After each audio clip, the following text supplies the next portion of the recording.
Hello friends, welcome to the IB for English Standard 12 Unit 2 Read 1 Unforgettable Walt Disney ભૂલાય નહીં તેવા Walt Disney.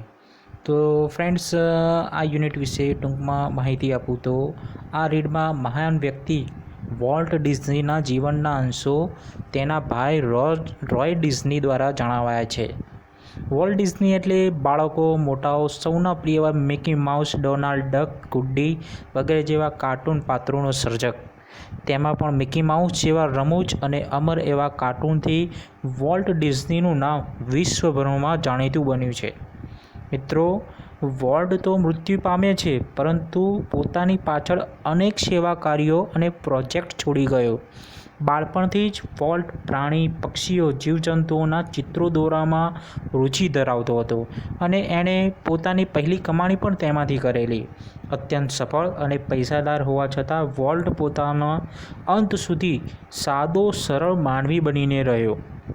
તે જેટલી કમાણી કરતો તે બધી ફરીથી કાર્યક્ષેત્રમાં ઉપયોગમાં લેતો અને મૃત્યુ વેળાએ પણ વોલ્ટ પાસે હંમેશની જેમ ભવિષ્ય માટે અનેક નવા વિચારો અને યોજનાઓ હતી.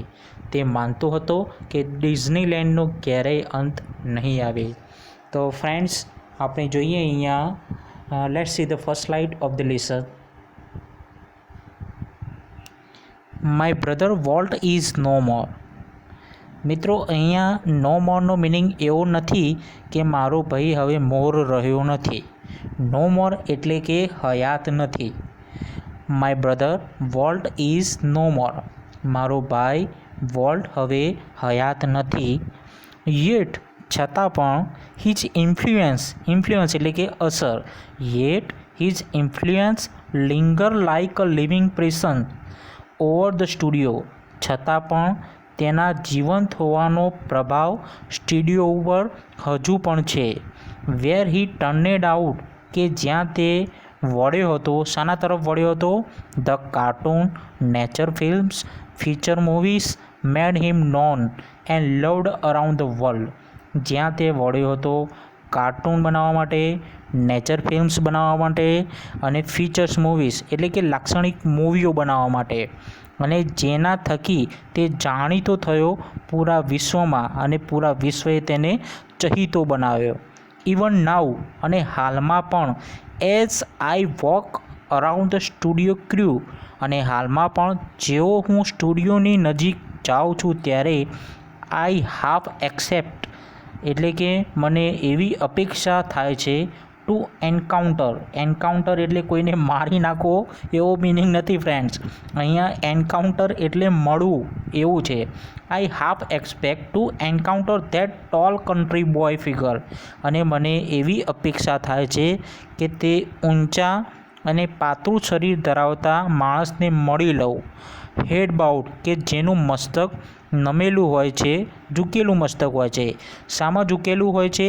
ઇન થોટ્સ, વિચારોમાં. શાના? અબાઉટ સમ ન્યૂ પ્રોજેક્ટ, ઘણા નવા પ્રોજેક્ટો માટે.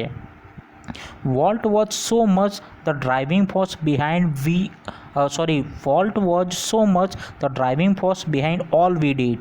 અને વોલ્ટ એ અમારા સૌના પાછળનું એક ચાલક બળ હતું.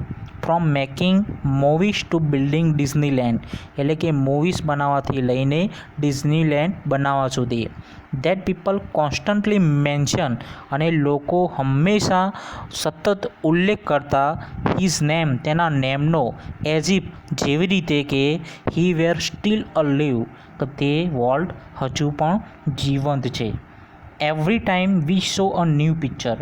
અને દરેક વખતે અમે જ્યારે નવું પિક્ચર જોતા ઓર ઓપન એ ન્યૂ ફીચર્સ અને નવી કોઈ લાક્ષણિકતાઓ ખુલ્લી કરતા એટ ડિઝનીલેન્ડમાં, ત્યારે someone is bound to say, કોઈ ચોક્કસપણે એવું કહેતું, આઈ વન્ડર, મને નવાઈ લાગે છે, how volt would like it, શું વોલ્ટને આ પસંદ આવશે. એન્ડ વેન ધીસ હેપન્સ, અને જ્યારે આવું બનતું, આઈ પર્સનલી રિયલાઇઝ, ત્યારે મને વ્યક્તિગત રીતે ખ્યાલ આવતો ધેટ કે જે it was something he himself had planning, કે આ વોલ્ટ પોતે જ પ્લાનિંગ કર્યું હશે. ફોર માય ઇમેજિનેટિવ, અને મારા કલ્પનાત્મક, ઇન્ડસ્ટ્રીયસ મહેનતુ બ્રધર અને મારું કલ્પનાત્મક મહેનતુ બ્રધર લેફ્ટ છોડી ગયો છે ઇનફ પૂરતા પ્રમાણમાં project in progress to keep the rest of us busy for many years. અમારે બાકીના બધાની પાછળ ઘણા વર્ષો માટે ઘણા બધા પ્રોજેક્ટ તે છોડી ગયો છે. Walt was a complex man. Walt એ સમજવામાં અઘરો છે ટુ ધ રાઇટર્સ એટલે કે લેખકો માટે, પ્રોડ્યુસર્સ એટલે કે નિર્માતાઓ માટે, એન્ડ એનિમેટર્સ અને કાર્ટૂન બનાવનારાઓ માટે. વુ વર્કડ વિથ હિમ કે જે લોકો વોલ્ટની સાથે કામ કરતા હતા. He was a genius. તે બુદ્ધિશાળી છે. who had an extra ability to add an extra stroke of imagination to any story or idea. કે જેની પાસે શું છે કે who had an extra ability એટલે કે તેની વોલ્ટની પાસે અસાધારણ ક્ષમતા છે to add an extra stroke એટલે કે મૌલિક સૂઝ ઉમેરવા માટેની ઓફ ઇમેજિનેશન અને કલ્પનાઓની to any story or idea એટલે કે કોઈ પણ સ્ટોરી હોય કે આઈડિયા હોય તેને મૌલિક સૂઝ ઉમેરવાની એક એના અંદર ક્ષમતા હતી. To the millions of people who watched his TV show અને લાખો લોકો જે તેનો વોલ્ટનો ટીવી શો જોતા હતા. He was a warm. તે મૃદુ કાઇન્ડલી પર્સનાલિટી અને તેની પર્સનાલિટી કેવી હતી? સાવ સરળ. Bringing fun and pleasure into their home અને તે વોલ્ટ લોકોના ઘરમાં આનંદ અને ઉત્સાહ લાવતો. To the bankers who financed us અને જે બેન્કો એમને આર્થિક સહાય પૂરી પાડતી. I am sure he seemed like a wild man અને મને ખાતરી છે કે બેન્કોને એવું લાગતું હશે કે વોલ્ટ એ વાઇલ્ડ મેન છે. વાઇલ્ડ મેન એટલે કોઈ ઘાતકી માણસ નહીં મિત્રો. અહીંયા વાઇલ્ડ મેન એટલે કે જોખમ લેનારો માણસ એવું કહેવામાં આવ્યું છે કે વોલ્ટ એ જોખમ લેનારો માણસ છે. હેલ બેન્ટ કંઈક મેળવવા નિર્ધારિત. ફોર બેન્કરપ્સી એટલે કે આર્થિક નિષ્ફળતાઓના કારણે કંઈક મેળવવાની નિર્ધારિત રીતે તે જોખમ લેનારો હતો. He was my amazing kid brother. તે મારો અદ્ભુત લંગોટિયો ભાઈ હતો. Full of impractical dreams that he made come true. તે શાનાથી ફૂલ હતો? ઇમ્પ્રેક્ટિકલ ડ્રીમ્સ એટલે કે અતાર્કિક સ્વપ્નોથી. ધેટ હી મેડ કે જેને બનાવ્યા કમ ટ્રુ તેને આ સ્વપ્નોને સાચા બનાવ્યા. The apple orchards and weeping willow stand green and beautiful at our old farm where Walt sketched his first animals. The apple orchards and weeping willow એટલે કે અમારી સફરજનની અને બેદમજનની વાડીઓ stand green and beautiful at our old farm. તે અમારા જૂના ફાર્મમાં સુંદર અને લીલીછમ હતી. વેર કે જ્યાં વોલ્ટ સ્કેચેસ હિઝ ફર્સ્ટ એનિમલ કે જ્યાં વોલ્ટે પોતાનું પ્રથમ એનિમલનું એટલે કે પ્રાણીનું ચિત્ર દોર્યું. આઈ રિકોલ મને યાદ છે ત્યાં સુધી how Walt and I would snuggle કેવી રીતે વોલ્ટ અને હું એટલે કે એનો ભાઈ રોય ડિઝની સ્નગલ એટલે કે આલિંગન આપતા ટુગેધર ઇન બેડ એક સાથે ક્યાં તો પથારીમાં. And here the hunting whistle અને શું સાંભળતા? હન્ટિંગ એટલે કે ભયાનક વિસલ ઓફ લોકોમેટિવ એટલે કે એક સ્થળેથી બીજા સ્થળે જનારું પેસેન્જર વાહનને. ઇન નાઇટ રાત્રિની અંદર. Our uncle Mike was an engineer અને તેમના અંકલ માઇક એક એન્જિનિયર હતા. And he had blow his whistle અને તેઓ તેમની વિસલ વગાડતા. One long and two short just for us એટલે કે એક લાંબી વિસલ વગાડતા અને એક ટૂંકી વિસલ વગાડતા આ બંને ભાઈઓ માટે. વોલ્ટ નેવર લોસ્ટ હિઝ લવ ફોર ટ્રેન અને વોલ્ટે ક્યારેય ટ્રેન પાછળનો પ્રેમ ગુમાવ્યો ન હતો. યર્સ લેટર વર્ષો બાદ an old fashioned train was one of the first attraction at Disneyland અને વર્ષો બાદ ડિઝનીલેન્ડની અંદર એક જૂની ફેશનેડ ટ્રેન એક આકર્ષણનું કેન્દ્ર બન્યું. એઝ ફાર બેક એઝ જેટલું થાય તેટલું આઈ કેન રિમેમ્બર, મને યાદ છે. વોલ્ટ ડ્રોઈંગ કરતો, ચિત્રો દોરતો.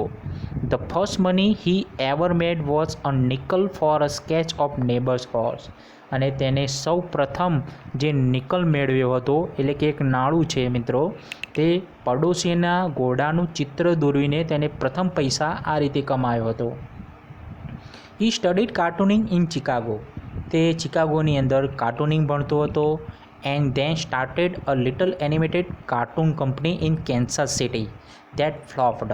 અને ત્યારબાદ તેને નાની કાર્ટૂન કંપની કેન્સાસ સિટીમાં ચાલુ કરી કે જે નિષ્ફળ ગઈ. It was in Los Angeles when Walt just 21 decided to try his luck in Hollywood. અને જ્યારે રોય ડિઝની લોસ એન્જલસમાં હતા ત્યારે 21 વર્ષની ઉંમરે વોલ્ટ ડિઝનીએ પોતાનું નસીબ હોલિવૂડમાં અજમાવ્યું. I met him at a station. અને તેમનો ભાઈ તેમને સ્ટેશન પર મળ્યો. He was carrying a cheap suitcase, કે જેની પાસે એક સસ્તું સુટકેસ હતું.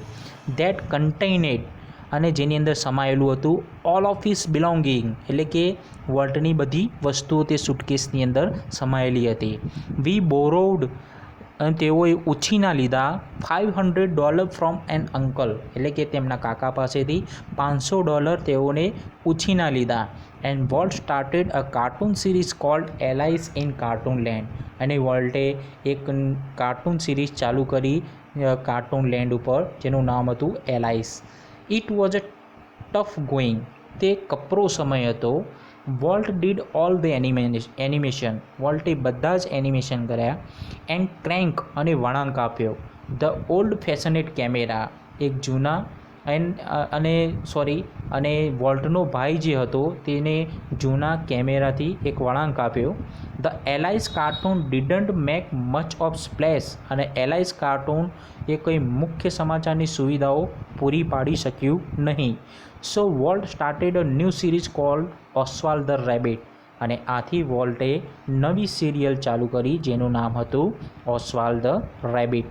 ઓસ્વાલ્ડ did better, but when Walt went to New York distributor for more money he ran into trouble. Oswald did better, Oswald સારી ચાલી. પરંતુ when Walt went to our New York distributor, પરંતુ જ્યારે વોલ્ટ તેના ન્યૂયોર્કના ડિસ્ટ્રીબ્યુટર પાસે ગયો, વેચાણકારો પાસે ગયો, ત્યારે ફોર મની, એટલે કે શાના માટે ગયો હતો? પૈસા માટે. હી રેન ઇન્ટુ ટ્રબલ, અને ત્યારે તે મુશ્કેલીમાં મુકાયો. What kind of deal did you make kid? I asked. એટલે કે રોય ડિઝનીએ વોલ્ટ ડિઝનીને કહ્યું કે કયા પ્રકારની ડીલ તમે કરી? We haven't got a deal, Walt admitted.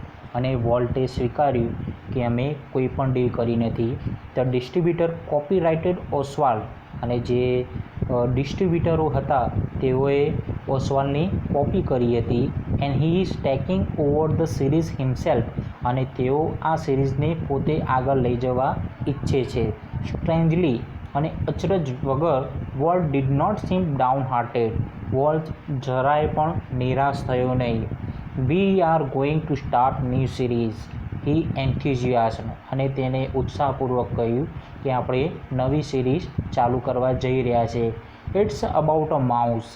અને તે ઉંદરો વિશેની હશે. And this time we will own the mouse. અને આ સમયે તે આપણી પોતાની હશે. The rest is a history. અને ત્યારબાદ મિત્રો ઇતિહાસ સર્જાયો. વોલ્ટ માઉસ, સનો વોલ્ટના ઉંદરોનો. Mickey celebrated his 14th birthday in 1968. મિક્કીએ 1968માં પોતાની 40મી વર્ષગાંઠ ઉજવી. And happy 14th it was. અને ખૂબ હેપી રીતે તેને 40મી વર્ષગાંઠ ઉજવી. A quarter of a billion people so Disney movie in 1968. અને 1968માં ક્વાર્ટર એટલે કે પા ભાગનું, બિલિયન એટલે અબજો લોકોએ ડિઝની મૂવી જોઈ. 10 million watch the Disney TV show. 10 million લોકોએ ડિઝની શો પણ જોયો. નિયરલી, લગભગ, billion read a Disney book or magazine. અને બિલિયન લોકોએ ડિઝની બુક અને મેગેઝિન વાંચ્યા. એન્ડ ઓલમોસ્ટ અને લગભગ 10 મિલિયન વિઝિટેડ ડિઝનીલેન્ડ અને 10 મિલિયન લોકોએ ડિઝનીલેન્ડની વિઝિટ લીધી. And Mickey as a Walt use to say started it all, અને વોલ્ટ કહેતો કે મિકીએ આની શરૂઆત કરાવી. Mickey was only the first successful product of Walt matchless imagination and ability to make his dream become a reality. અને Mickey એ તેની પ્રથમ સફળ ઉત્પાદકતા હતી. વોલ્ટ્સ મેચલે કોની હતી? વોલ્ટની અદ્વિતીય પ્રથમ સફળ ઉત્પાદકતા. અને કેવી હતી? ઇમેજિનેશન એટલે કલ્પનાઓથી ભરપૂર. And ability to make his dream become a reality, અને તેની અંદર ક્ષમતા હતી કે તેના સ્વપ્નોને તે વાસ્તવિક કરી શકે. I was an ability he could turn on for an occasion large or small. એટલે કે વોલ્ટની પાસે એવી એબિલિટી ક્ષમતા હતી કે તે કોઈ પણ પ્રસંગ હોય, જાણે પ્રસંગ નાનો હોય કે મોટો હોય, તેની અંદર તે ચાલુ કરી શકતો હતો. Once when my son Roy Edward had the measles, અને એકવાર જ્યારે લેખકનો દીકરો રોય એડવર્ડને મેઝલ્સ એટલે કે શીતળાનો રોગ થયો ત્યારે વોલ્ટ આવ્યા and told him the story of Pinocchio, અને વોલ્ટે પિનોચિયો વિશેની વાર્તા કહી, which he was making at the time, અને તે સમયે વોલ્ટ આ પિનોચિયો વિશેની વાર્તા બનાવી રહ્યા હતા. When Walt told the story, જ્યારે વોલ્ટ વાર્તા કહેતો હતો ત્યારે આઈ વોઝ અ વર્ચ્યુઅસ પરફોર્મન્સ, ત્યારે તેનો જે કાર્ય દેખાવ હતો, પરફોર્મન્સ એટલે કે કાર્ય દેખાવ કેવો હતો? વર્ચ્યુઅસ, અસાધારણ હતો. હિઝ આઈઝ રિવિટેડ હિઝ લિસનર, અને જે વોલ્ટની આંખો હતી એ સાંભળનારને વશીભૂત કરતી હતી, મોહિત કરતી હતી, આકર્ષણમાં લાવતી હતી. હિઝ મસ્ટેક એટલે કે તેની મૂછો ટ્વિસ્ડ એક્સપ્રેસિવલી, અને તેની મૂછો એક લયમાં ફરકતી હતી. His eyebrows rose and fail, અને તેના જે આંખના આઈબ્રોઝ હતા તે ઉપર નીચે થતા હતા. And his hands move with the grace of a musical conductor, અને મિત્રો એના જે હાથ હતા એ એવી રીતે તાલમાં રહેતા હતા કે જેવી રીતે કે તેના હાથમાં કોઈ વાઘવૃંદ હોય, એટલે કે કોઈ ઇન્સ્ટ્રુમેન્ટ હોય, musical instrument. Young Roy was so wide eyed, Walt's graphics telling of the fairy tale that forgot all about his measles.